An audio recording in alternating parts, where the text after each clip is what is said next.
ध्यान दीजिएगा, न्यूमेरिकल कराने जा रहा हूँ मैं उसके जो आपको कल कराए थे, magnetic field due to long straight wire, ये स्ट्रेट वायर के, ठीक है। और उसी का ये पार्ट है, लेकिन ये जो क्वेश्चंस हैं ये थोड़े एडवांस एग्जाम के लिए हैं, मतलब सीबीएसई वगैरह के लिए कोई बहुत ज्यादा इंपॉर्टेंट नहीं है, क्योंकि उसमें इतने टिपिकल क्वेश्चन नहीं देते हैं। क्वेश्चन सुनिए जरा। A steady current I goes through a wire loop, ये लूप है हमारे पास, P Q R having a shape of right angle triangle with PQ 3x, QR 5x and PR ये 4x है, ये लिखा हुआ सब, ठीक है। If the magnitude of magnetic field at P is point, अच्छा ये point, magnetic field at point P, अच्छा इस पॉइंट पर, यहां पर आपको जो मैग्नेटिक फील्ड है इस पॉइंट P पर मैग्नेटिक फील्ड आपको दे रखा है इतना, B is equal to K mu naught I upon 4 pi x, right. तो find out the value of K, और लिखा इसमें The answer of this question is a single digit integer ranging from 0 to 9, मतलब 0 से 9 के बीच में इसका एक सिंगल डिजिट में आंसर आएगा इसका, ये क्वेश्चन में लिखा हुआ है ये, ठीक है। तो बताएं, देखो सबसे पहली बात तो मैं यहाँ पर एक चीज बिल्कुल क्लियर कर दूं, ठीक है, कि अगर ये मेरे पास कोई वायर है और इस वायर में आई करंट फ्लो हो रही है, तो जो आइडियल है यानी कि करंट एलिमेंट है वो आइडियल इसी की डायरेक्शन में है, राइट ना।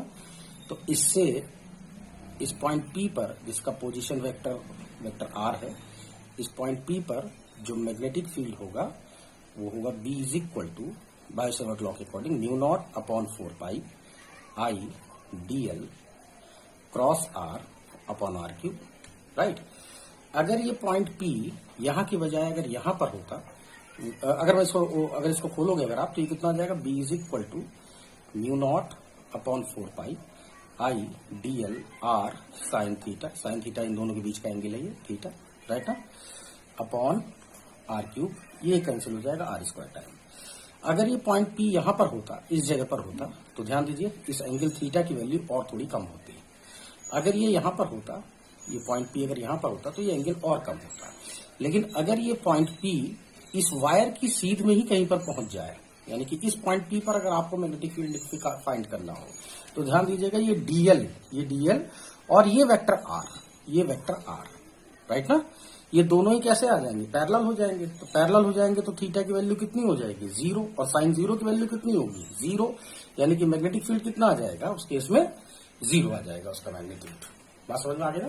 तो इस मतलब किसी वायर के अलोंग ही अगर आपको मैग्नेटिक फील्ड फाइंड करना हो तो जो मैग्नेटिक फील्ड होता है वो हमेशा 0 ही होता है। तो भले ही इस वायर लूप में ऐसे करंट फ्लो हो रही है वो ठीक है वो, लेकिन इस वायर PQ की वजह से इस पॉइंट P पर जो मैग्नेटिक फील्ड है वो 0 है, क्योंकि वो ये पॉइंट इस वायर के ऊपर ही पड़ जा रहा है। जरा ध्यान से देखिए, इस वायर के सीध में ही ये पॉइंट है, इस वायर के ऊपर ही है, इस पॉइंट के सीध में ही है, इस वायर के, राइट ना। इसी तरह से ये जो QP है, ये QP, राइट ना, तो इस वायर पर ही ये पॉइंट P पर जा रहा है, बिल्कुल इसी की तरह। तो इसका मतलब इसकी वजह से या इसकी वजह से यहां पर जो मैग्नेटिक फील्ड है वो 0 है। जो कुछ भी मैग्नेटिक फील्ड है वो केवल इस पॉइंट P पर जो मैग्नेटिक फील्ड है वो केवल QR की वजह से है। बात समझ में आ गई। अब ये QR एक फाइनाइट लेंथ का ये वायर है, ये फाइनाइट लेंथ का ये वायर है, मान लीजिए ऐसा वायर है, ठीक है, ऐसा जैसे बना हुआ है। तो इस वायर से जिस पॉइंट पर आपको निकालना, ये पॉइंट P है ना, इस पॉइंट पे निकालना है आपको, ये रहा पॉइंट P आपके लिए, ठीक है। ये पॉइंट P इस यहां पर कितने डिग्री का एंगल बना रहा है, φ1। तो ये यहाँ इस वाले कॉर्नर पे कितने डिग्री का एंगल बना रहा है ये, ठीक है ना। ये परपेंडिकुलर डिस्टेंस है, ये PS जो है वो परपेंडिकुलर डिस्टेंस है, ठीक है। तो मतलब ये क्वेश्चन नहीं है, मैंने नहीं करा कुछ भी।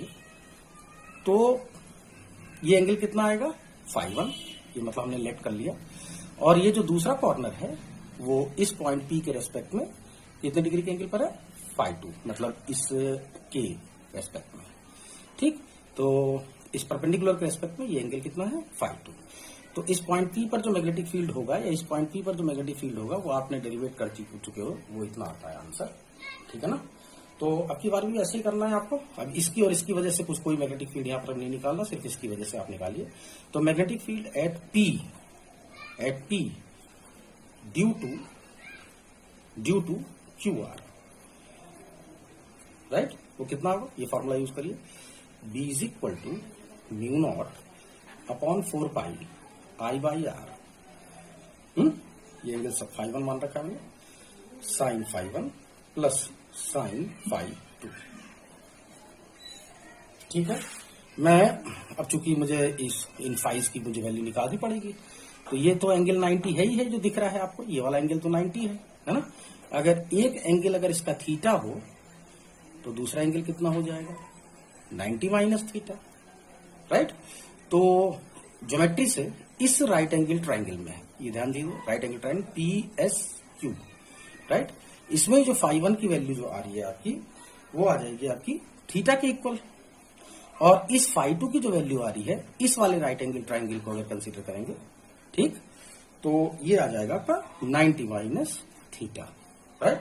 तो नेट मैग्नेटिक फील्ड कितना आ जाएगा, ये mu naught upon 4 pi I by R, sine phi 1 की जगह से कितना लिखेंगे हम, sine theta plus sine phi 2 की जगह पे कितना लिखेंगे, 90 minus theta, sine 90 minus theta. Is that clear? Then B is equal to mu naught upon 4 pi I by R sine theta plus cos theta, right. और sine theta की तो value निकालना कोई बहुत बड़ी बात नहीं है इसके अंदर, क्योंकि डेटा सारे आपको दे ही रखे हैं। साइन थीटा ये perpendicular upon hypotenuse 3x upon 5x, cos theta कितना होगा, base upon hypotenuse 4x upon 5x। तो ये x तो कैंसिल हो गया, ये हो गया ओवरऑल 7/5।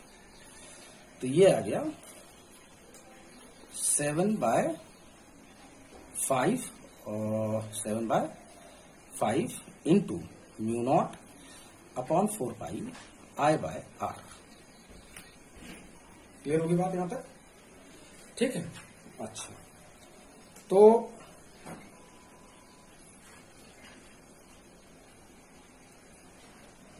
चार और 3 7। अरे भाई बड़ा ये निकाला ही नहीं आप लोगों ने अभी तक, पी एस, ये डिस्टेंस तो निकालो कम से कम, ये डिस्टेंस कितना है, इसको तो भूल ही गए निकालना। तो इसको निकाल देता हूं मैं, कहां पे निकाल दूं बताओ, जहां को वहीं निकाल दें। यहां निकाल लीजिए,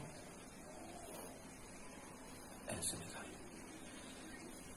ये ध्यान दीजिएगा, ये 4x है ये, और ये 90 डिग्री है, ये थीटा है।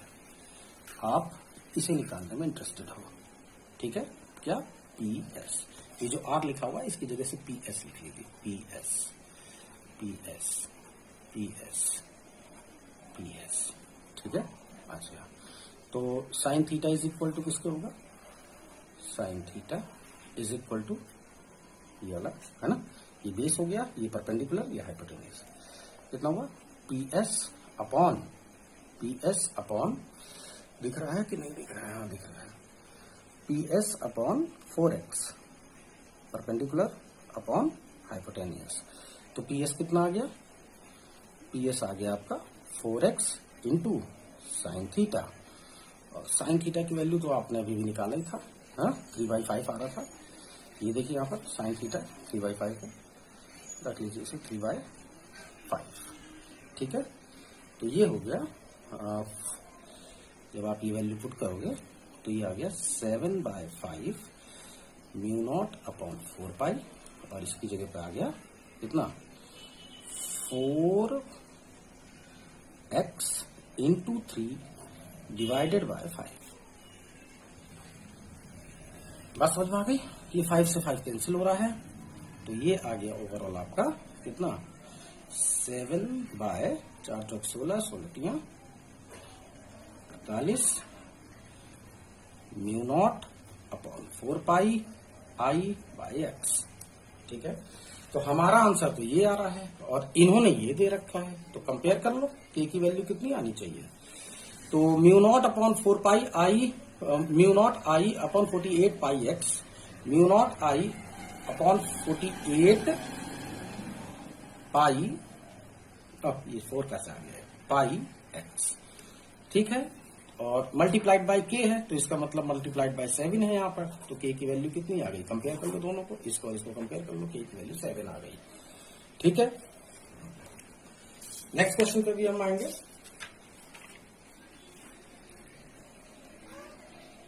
कल शायद 6 तक क्वेश्चन हो गए थे, क्वेश्चन नंबर 7 है ये। क्वेश्चन नंबर 8 देखेंगे। चलिए मैंने क्वेश्चन पढ़ लिया है, मैं वैसे बता दे रहा हूँ। हमारे पास दो वायर है ए ओ बी और सी ओ डी, जो कि एक दूसरे के ऊपर इस तरह से रखे हुए हैं, ठीक है, और ये म्यूचुअली परपेंडिकुलर है, ठीक है। अभी क्या कह रहे हैं कि ये पॉइंट पी है is lying at a distance D from O along a direction perpendicular to the plane containing the wire। तो ये जो प्लेन आपको दिखाई दे रहा है, इस प्लेन के ठीक ऊपर, इस प्लेन के ठीक ऊपर पॉइंट ओ से डी डिस्टेंस पे ऐसे परपेंडिकुलरली, रबर पेन की तरफ नजर करिए, इस जगह पर आपको मैग्नेटिक फील्ड की वैल्यू फाइंड करनी है। बात समझ में आ गई, ठीक है। ये पॉइंट, ये डिस्टेंस आपका स्मॉल डी है, ये जो डिस्टेंस है स्मॉल डी है, यहाँ पर आपको फाइंड करना है, ठीक है। तो हर चीज तो कॉपी पे नहीं लिखाई जा सकती है, तो ध्यान दीजिएगा। तो इसकी वजह से यहां पर पॉइंट डी पर जो मैग्नेटिक फील्ड होगा वो कितना होगा, magnetic field at point P due to, ये I1 करंट है, इसमें I2 करंट जा रही है, ड्यू टू I1 करंट कितना होगा वो, B1 is equal to mu naught upon 2 pi, infinitely long wire मान के चलना पड़ेगा आपको, क्योंकि क्वेश्चन में सिर्फ लॉन्ग लिखा हुआ है, तो आप इनफाइनाइटली लॉन्ग मान लीजिए इसे, ठीक है। Mu naught upon 2 pi I1 upon ये जो डिस्टेंस है इस वायर से, ये परपेंडिकुलर डिस्टेंस कितना है, डी है, ये अपॉन डी, राइट। अब जरा हम इसकी डायरेक्शन भी देख लें। इस तरह से हम पकड़ेंगे, मैं इस वायर को थोड़ा सा ऊपर कर दे रहा हूँ, और इस तरह से हम पकड़ेंगे, और हमारी जो उंगलियों की जो कर्लिंग है वो ऐसे हो रही है। ध्यान से देखेंगे, मैं एक चूड़ी लेके आया हूँ कि मान लीजिए ये कोई वायर है, तो इस वायर में करंट इस तरह से फ्लो हो रही है, तो जो मैग्नेट जो फील्ड लाइन्स होंगी वो किस तरह से जा रही है, ध्यान से देखेंगे, ऐसे ऐसे ना, तो इसका मतलब इस तरह से करंट फ्लो हो रही है, ऐसे, ध्यान से देखें, ऐसे, बात समझ में आ गई, ठीक है। तो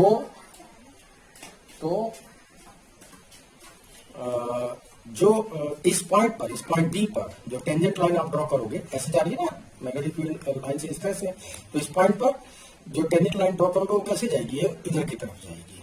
इस पॉइंट पर, इस पॉइंट डी पर कैसे जा रही है टेंजेंट लाइन, इधर की तरफ। तो जो B1 की जो डायरेक्शन है वो एक्चुअली मैं यहाँ पर बना दे रहा हूँ, B1 ऐसे है, बस समझ में आ गई, ठीक है। वैल्यू वहां पे लिखी हुई है, डायरेक्शन ऐसे जाएगी, ठीक, यानी कि अलोंग OCD, ठीक। अच्छा, इसी तरह से magnetic field at P due to I2 current, ये जो I2 करंट है इसकी वजह से कितना होगा, तो अब की बार हम ऐसा पकड़ेंगे, तो अब की बार जो रिंग होगा वो इस तरह से जाएगा, ऐसे समझिए कि मान लीजिए करंट, मैंने इस वायर को थोड़ा सा बाहर निकाल लिया है, तो जो इस तरह से, जैसे चूड़ी है ऐसे, ये तो ये चूड़ी है, इधर की तरफ करंट फ्लो हो रही है, अब मैंने ऐसे पकड़ा लिया, इस तरह से अपनी उंगली को वाइन लाइक दिस, ठीक है ना, तो इस तरह से जा रहा है ये ऐसे, ठीक है। तो यहाँ पर जो टेंजेंट लाइन का होगी वो कैसे होगी, टुवर्ड्स दिस, यानी कि टुवर्ड्स ऐसे, इधर की तरफ, ठीक है, ये इधर, इसे देख लीजिए ऐसे टेंजेंट लाइन, यानी कि इस वायर के अलावा। तो B2 जो होगा वो होगा, डायरेक्शन B2 की ऐसे होगी, ये है B2, mu naught upon 2 pi I upon R, in fact I2 है ये, ठीक। और ये दो वेक्टर म्यूचुअली परपेंडिकुलर हैं, तो जो रिजल्टेंट आएगा वो ये आ जाएगा आपका B, vector B1 plus vector B2 is equal to B क्या हो जाएगा, तो नेट मैग्नेटिक फील्ड जो भी पॉइंट है वो पॉइंट P बाहर है, ठीक है, इज इक्वल टू हो गया vector b1 plus vector b2। इसका जो मैग्नीट्यूड होगा वो होगा under root b1 square plus b2 square plus twice b1 b2 cos 90 हो जाएगा। ये दूसरे 90 डिग्री के एंगल पे है, ठीक है। तो बस ये वैल्यू जरा पुट कर लीजिए। तो स्क्वायर है तो फिर बाहर ही आ जाएगा, जो भी अंदर बचेगा वो क्या बच रहा है यहाँ पर रहने देना। म्यू नॉट बाहर हो गया under root mu naught upon 2 pi I1 upon D का square plus mu naught upon 2 pi I2 upon D का स्क्वायर, ठीक है। जो कांस्टेंट है इसको बाहर निकाल लीजिए, कांस्टेंट कह रहा हूँ, जो स्क्वायर है वो बाहर आ जाएगा। तो म्यू नॉट बाहर आ गया, 2 पाई बाहर आ गया और एक डी बाहर आ गया। तो अंदर कितना बच रहा है under root I1 square plus I2 square, ठीक है। तो जो भी आपको ऑप्शन सही लगे इन चारों में से वो ये इस वाले ऑप्शन पे टिक कर दीजिएगा, ठीक है। इसके बाद जो अगला क्वेश्चन है इसमें मुझे कुछ थ्योरी आपको पहले पढ़ानी है, क्योंकि अगर मैं थ्योरी नहीं बताऊंगा तो आपसे क्वेश्चन भी सॉल्व नहीं होगा। तो ध्यान देंगे जरा।